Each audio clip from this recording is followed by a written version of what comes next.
जन्नत के वारिस और नवासा रसूल हजरत इमाम हसन की शहादत का वाक़या भी नहायत दिलसोज और दर्द भरा है। नाजरीन ग्रामी, 15 रमजान मुबारक 3 हिजरी को शहजादा हजरत इमाम हसन सूरह कौसर की पहली तफसीर बनकर हजरत अली शेर खुदा और खतून जन्नत हजरत फातिमा के सहन में जलवा अफरोज हुए। आपकी शान अक़दस में बहुत सी सहीहुल असनाद अहादीस मौजूद हैं जिनको बयान करना हमारा मकसूद नहीं। हजरत सैयदा फातिमा से रिवायत है कि वो हजरत हसन और हजरत हुसैन को रसूल करीम के मर्जुल विसाल के दौरान आप सल्लल्लाहु अलैहि वसल्लम की खिदमत में लाई और अर्ज की, या रसूल अल्लाह, इन्हें अपनी विरासत में कुछ अता फरमाइए। रसूल करीम ने फरमाया, हसन मेरी हैबत और सरदारी का वारिस है और हुसैन मेरी जुर्रत और सखावत का वारिस है।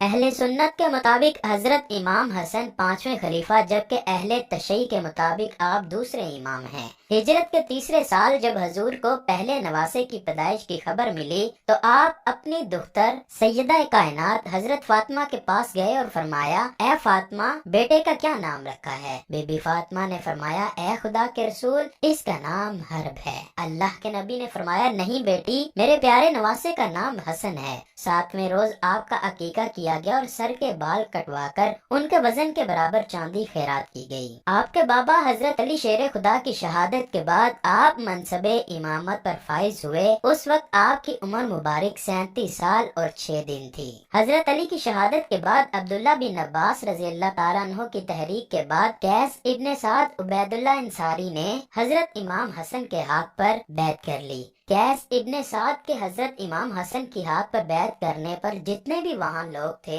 उन सब ने हजरत हसन के हाथ पर बैत कर ली। वहाँ तमाम हाजरीन की तादाद तकरीबन 40,000 थी। ये वाक़या 21 रमजान मुबारक 40 हिजरी बरोज जुमातुल मुबारक को पेश आया। इब्ने अब्बास ने खड़े होकर तकरीर की और लोगों को बैत की दावत दी। सब ने खुशी खुशी से बैत कर ली। आपने आने वाले वक्त का अंदाजा लगाया और वहाँ तमाम हाजरीन से शर्त रखी कि अगर मैं तमाम को कहूँ कि जंग करो तो जंग के लिए तैयार हो जाना, अगर मैं सुलह करूं तो तुम भी सुलह कर लेना। सबने इस शर्त पर लब्बैक कहा। इसके बाद हजूर नबी करीम की हदीस की रोशनी में कि मेरा बेटा हसन 2 ग्रोहों में सुलह करवाएगा और जंगो जदाल और खून रेजी को रोकेगा, एक मुआहदे के तहत खिलाफत से दस्तबरदार हुए। सुलह हुदैबिया की अक्कासी करते हुए तख्ते हुकूमत को छोड़कर आपने जो तारीख साथ सुलह की वो तारीख इस्लाम का ऐसा बाब है जिसकी तारीख में कोई मिसाल नहीं मिलती। जिगर गोशे रसूल हजरत इमाम हसन सुलह के बाद मदीना मुनव्वरा में तशरीफ ले आए, लेकिन फिर भी आपने हक और सच की तबलीग जारी रखी, जिसका नतीजा ये हुआ कि दुश्मनाने अहले बैत आपकी जान के दुश्मन हो गए। इब्ने साद ने इमरान इब्ने अब्दुल्ला बिन तलहा से रवायत किया है कि किसी ने हजरत इमाम हसन को ख्वाब में देखा, कहा कि आपके दोनों चश्म के दरमियान कुल हुवल्लाहु अहद ये आयत लिखी हुई है। अहले बैत को ये ख्वाब सुनकर बहुत खुशी हुई। जब ये ख्वाब हजरत सईद बिन मुसय्यब के सामने पेश किया गया तो उन्होंने फरमाया, अगर वाकई आपने देखा है जो बयान कर रहे हैं तो नवासा रसूल हजरत हसन की जिंदगी के चंद ही रोज बाकी हैं। यह ताबीर सही साबित हुई। जोधा बिनते अशद जो हजरत इमाम हसन की बीवी थी, उसको किसी ने इनाम कराम की लालच देकर इमाम हसन को जहर दिलवा दिया।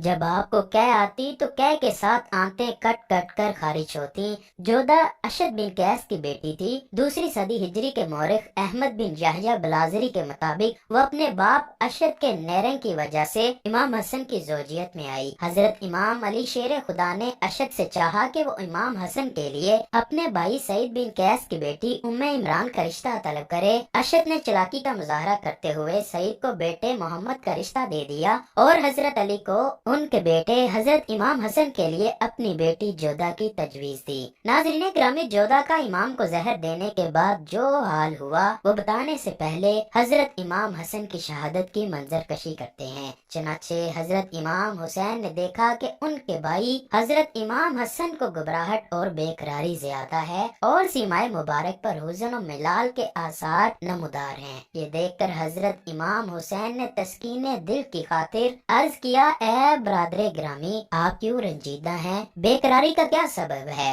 हजरत इमाम हसन फरमाने लगे, ए मेरे भाई, मैं कुछ ऐसे अमर में दाखिल होने वाला हूँ جس کی مثل اب تک داخل نہیں ہوا تھا، اور خلق الہی عز و جل میں سے ایسی خلق کو دیکھتا ہوں جس کی مثل میں نے کبھی نہیں دیکھی۔ اور اس کے ساتھ ہی آپ نے حضرت امام حسین کو پیش آنے والے واقعات اور کوفیوں کی بدسلوکیوں ایذا رسانیہ کا بھی تذکرہ کیا، اور حضرت امام حسین کو گلے لگا کر زور زور سے رونے لگے۔ اس سے معلوم ہوا کہ اس وقت آپ کی نظر کے سامنے کربلا کا ہولناک منظر اور حضرت امام حسین کی تنہائی کا نقشہ پیش تھا، یعنی خود موت و حیات کی کشمکش میں ہے لیکن بائی کی آنے والی زندگی کے غموں میں رو رہے ہیں۔ اللہ اکبر! حضرت امام حسن کی ہمت اور منزلت کیسی بلند و بالا ہے کہ آپ خود سخت تکلیف میں مبتلا ہیں، آنتیں کٹ کٹ کر نکل رہی ہیں، نزا کی حالت ہے، مگر انصاف کا بادشاہ اس وقت بھی اپنی عدالت و انصاف کا نہ مٹنے والا نقش صفحہ تاریخ پر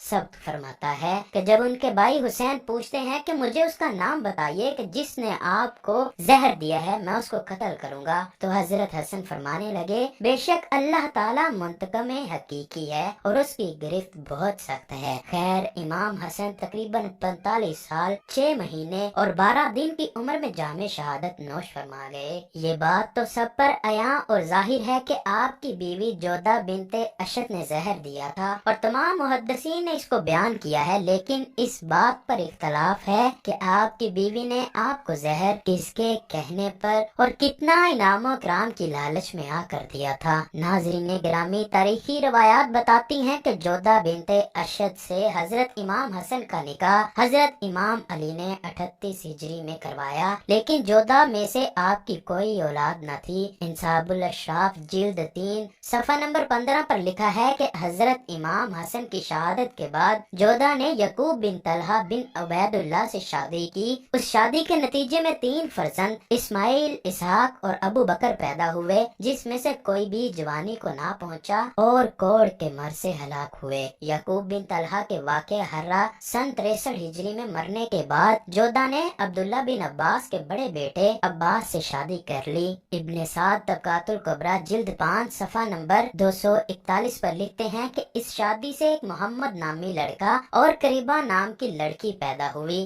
لوگ ان دونوں بچوں کو بنی مسمت الازواج یعنی شوہر کو زہر دینے والی کہہ کر پکارتے تھے، لیکن بدقسمتی